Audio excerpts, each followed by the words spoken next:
আহ, আমার যেটা এইরকম একটা অনুষ্ঠানে এসে এবং এই অনুষ্ঠানটা আমাকে ঘিরে হচ্ছে, এর জন্যে আমি শুধু কৃতজ্ঞতাই প্রকাশ করছি না আপনাদের কাছে। আমার একটু সামান্য দ্বিধাও রয়েছে যে আমি এই অনুষ্ঠানের যোগ্য কিনা। সত্যি সত্যি যে এই সম্মান, এই ভালোবাসা, এই শ্রদ্ধা যে আপনারা আমাকে জানালেন, তা আমি কৃতজ্ঞ চিত্তে গ্রহণ করলাম। এবং একই সঙ্গে এই কথা বলছি যে এই সম্মানের হয়তো আমি যোগ্য নই। আমি যে বইটি লিখেছি, কাদম্বরী দেবী সুইসাইড নোট, সেইটার জন্যেই তো আজকের এই অনুষ্ঠান। অন্তত আপনারা আমাকে তাই বলেছেন। কাদম্বরী দেবী সুইসাইড নোট কলকাতায় অসম্ভব ভালো চলছে। 1884 সালে কাদম্বরী দেবী সুইসাইড করেন, আত্মহত্যা করেন, এবং তিনি একটি নোট লিখে গিয়েছিলেন। সেই সময় পূজার আসনে বসেছিলেন দেবেন্দ্রনাথ ঠাকুর, কাদম্বরী দেবী শ্বশুরমশাই, রবীন্দ্রনাথের বাবা।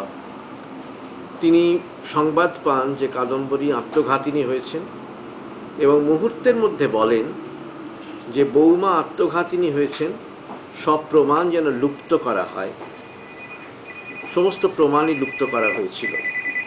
আমরা এতদিন জানতাম যে কাদম্বরী দেবী যেদিন আফিং খেয়ে আত্মহত্যা করেন সেই দিনই মারা গিয়েছিলেন। এতদিন পরে প্রশান্ত কুমার পালের গবেষণায় আমরা জানতে পেরেছি যে কাদম্বরী দেবী 3 দিন আরও বেঁচে ছিলেন। 3 দিন তিনি মৃত্যুর সঙ্গে যুদ্ধ করেছিলেন, তার গোপনে চিকিৎসা হয়েছিল, এবং তিনি যখন মারা গেলেন তার কোনো করোনার রিপোর্ট আজও পাওয়া যায়নি, সেটাও লোপাট করে দেওয়া হয়েছিল। কোথায় গেল তার চিঠিপত্র? রবীন্দ্রনাথ তাকে চিঠি লিখেছিলেন, তিনি চিঠি লিখেছিলেন রবীন্দ্রনাথকে, সেসব কোনো চিঠি পাওয়া যায় না, সেগুলো লুপ্ত করা হয়েছিল। এবং লুপ্ত করা হয়েছিল কাদম্বরী দেবী সুইসাইড নোট। কি লিখতে পারতেন তিনি? এই প্রশ্নটা আমার সামনে দেখা দেয় এবং আমি একটা গবেষণা শুরু করি। সেই গবেষণা থেকে এই লেখাটা তৈরি হয়েছে। অর্থাৎ এটা একটা উপন্যাস এবং এখানে আমার কল্পনার মিশ্রণ আছে, কিন্তু এমন কিছু নেই যা ঘটেনি বা ঘটতে পারত না। কোলরিজ একটা অসাধারণ কথা বলেছেন রোম্যান্টিসিজম সম্পর্কে, উইলিং সাসপেনশন অফ ডিসবিলিফ। আমরা যদি আমাদের অবিশ্বাসকে ইচ্ছা করে একটু ঝুলিয়ে রাখি তাহলে আমরা অনেক কিছুই বিশ্বাস করব। তা করি না কেন? যে কাদম্বরী দেবী চিঠিতে লিখতে পারতেন এই বিশ্বাসটুকু। যদি তিনি লিখতে পারতেন এই চিঠি, তাহলে তিনি কি লিখেছিলেন? এইটাই হচ্ছে এই উপন্যাস। দুটো কারণে হয়তো ভালো লেগেছে। একটা কারণ হচ্ছে যে এই উপন্যাসে আমি একটি নিঃসঙ্গ, অসহায়, নিরুপায় নারীর জীবনের আরতিকে তুলে ধরেছি। তার নিঃসঙ্গতা, তার দুঃখবোধ, তার অসহায়তা তুলে ধরেছি। এবং তুলে ধরেছি একটি পারিবারিক কলহের ছবিকেও।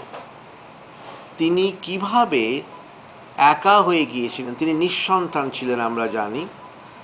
তার স্বামী জ্যোতিরিন্দ্রনাথ ক্রমশ তাঁর বড় বৌদির কাছে থাকতে শুরু করেন। বড় বৌদি, আমি বলবো না আর কিছু, তার স্নেহের ছায়াতেই থাকতে শুরু করেন এবং প্রায় স্ত্রীকে ত্যাগ করে। এবং সেই সময় নটি বিনোদিনীর সঙ্গে তার সম্পর্ক তৈরি হয়। সেই চিঠি, দু একটি চিঠি কাদম্বরী পান। একটি চিঠি পাওয়া যায় জ্যোতিরিন্দ্রনাথের আলখাল্লার মধ্যে, জোব্বার মধ্যে, যেই চিঠির সম্বোধনে ছিল প্রাণাধিকেষু, কিন্তু চিঠির তলায় কিছু সই ছিল না, কিন্তু এটি নারীর হাতের লেখা। আর একটা কারণ হচ্ছে রবীন্দ্রনাথের বিয়ে হয়ে যাওয়া। রবীন্দ্রনাথের সঙ্গে কাদম্বরী দেবীর একটা গভীর আত্মিক সম্পর্ক গড়ে ওঠে। রবীন্দ্রনাথের সঙ্গে মাত্র বয়সের তফাৎ ছিল 2 বছর। কাদম্বরী দেবী আত্মহত্যা করেন তার 25 বছর বয়সে, রবীন্দ্রনাথের তখন বয়স 23। রবীন্দ্রনাথ সারা জীবন কাদম্বরীকে ভুলতে পারেননি। এই যে 23 বছর বয়সের একটি মানুষ যিনি পরবর্তীকালে রবীন্দ্রনাথ হবেন, তিনি একটি নারীকে ভুলতে পাচ্ছেন না। কেমন সেই নারী, যে নারী রবীন্দ্রনাথের মতন মানুষকে এমন গভীরভাবে, গহনভাবে প্রভাবিত করতে পারে? এটা আমার কাছে একটা প্রশ্ন হিসেবে দেখা দেয়। এবং আমি একটা গবেষণা শুরু করি। এই গবেষণার ফলশ্রুতি হচ্ছে কাদম্বরী দেবী সুইসাইড নোট উপন্যাসটি। আপনারা যদি অনুমতি দেন তাহলে আমি বরং কিছু অংশ এটা পড়ে শোনাতে পড়ুন, মানে সামান্য কিছু অংশ। মাত্র 25 বছর বয়সে আত্মহত্যা করেছিলেন রবীন্দ্রনাথের নতুন বৌঠান কাদম্বরী দেবী। শোনা যায় আত্মহত্যার কারণ জানিয়ে তিনি একটি সুইসাইড নোট লিখেছিলেন। সেই চিঠি বা নোট এবং আত্মহত্যার অন্য সব প্রমাণ লুপ্ত হয়েছিল দেবেন্দ্রনাথ ঠাকুরের অনিবার্য অনুজ্ঞায়। কাদম্বরীর জীবনের শেষ দিনটির কোনো হদিশ মেলেনি কারো কাছে। বিষ খাওয়ার পরে মৃত্যুময় আচ্ছন্নতায় তিনি বেঁচেছিলেন 2 দিন। সেই 2 দিনও লুপ্ত ছিল অনেক দিন। এখন আমরা জেনেছি সেই 2টি দিনের কথা খুব আবছাভাবে।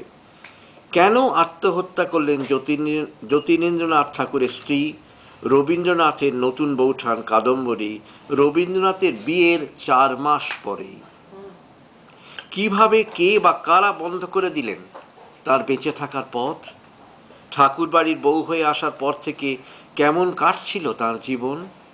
ঠাকুর বাড়ির মেয়ে মহল কেন তাকে গ্রহণ করল না? কাদের প্ররোচনায় শিকার হলেন তিনি? রবীন্দ্রনাথ কি পারতেন তাকে আত্মহত্যা থেকে বাঁচাতে, নাকি রবীন্দ্রনাথের সঙ্গে কাদম্বরীর সম্পর্কই তৈরি করল কাদম্বরীর অন্তিম অসহায়তা? আত্মহনন ছাড়া আর কোনো উপায় রইল না তাঁর। এই উপন্যাসটি লেখা পর্যন্ত একটি প্রশ্নে আমি জড়িত ছিলাম অহরহ।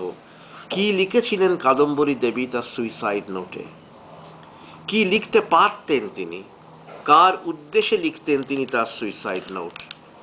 আমি ধরে নিলাম কাদম্বরী দেবী সেই সুইসাইড নোটটি হঠাৎ পাওয়া গেল তার আত্মহননের 127 বছর পরে।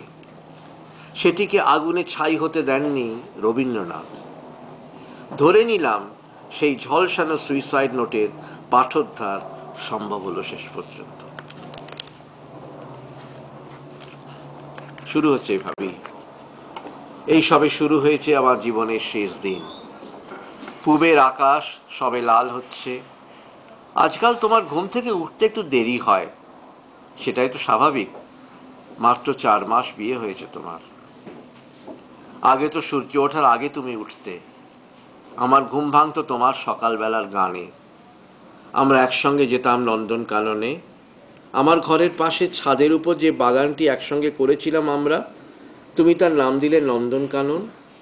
তারপর একদিন সেই বাগানে ভোরের প্রথম আলোয় আমাকে চুমু খেয়ে জিজ্ঞেস করলে, নতুন বৌঠান, নামটা তোমার পছন্দ হয়েছে? আমার সমস্ত শরীর তখন কাঁটা দিচ্ছে, আবার ভয় বুক করছে দূর দূর। ঠাকুরপো, এমন দুঃসাহস ভালো নয়, কেউ দেখে ফেললে কি হবে জানো? বললাম আমি। তোমার বয়স তখন 19, সবে ফিরেছ বিলেত থেকে, আমি 21।